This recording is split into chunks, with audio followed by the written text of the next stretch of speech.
Dans cette vidéo, nous allons rappeler les deux voies dont on dispose pour écrire la matrice d'un endomorphisme F dans une base B d'un espace vectoriel E.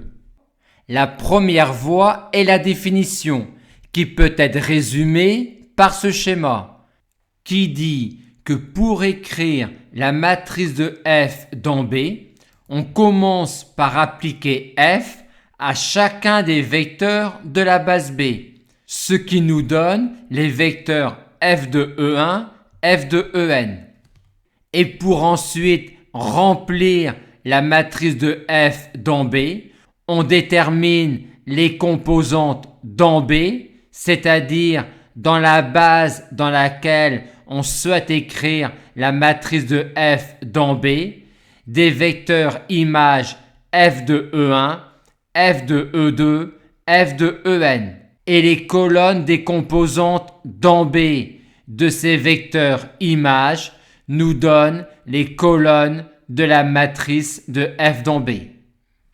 Imaginons qu'on souhaite écrire la matrice de F dans B. Et imaginons qu'on connaisse déjà la matrice de F dans une autre base B1.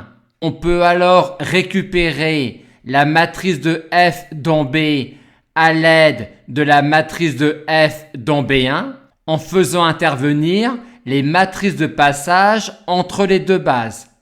On commence par écrire ici la matrice de passage de B1 dans B et on peut se souvenir de quelle matrice de passage écrire grâce à ce moyen méotechnique qui ressemble à une relation de Schall.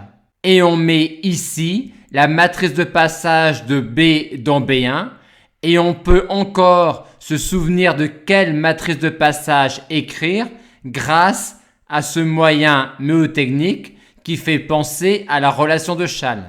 Rappelons maintenant ce qu'est la matrice de passage d'une base dans une autre.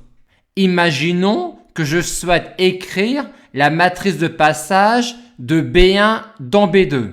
Je commence par appeler artificiellement B1 l'ancienne base et artificiellement B2 la nouvelle base. Et grâce à ces dénominations artificielles, je retiens de manière méotechnique que la matrice de passage de entre guillemets l'ancienne base dans entre guillemets la nouvelle base s'obtient en écrivant entre guillemets les nouveaux vecteurs, c'est-à-dire ceux de B2, en fonction de entre guillemets les anciens vecteurs, c'est-à-dire ceux de B1.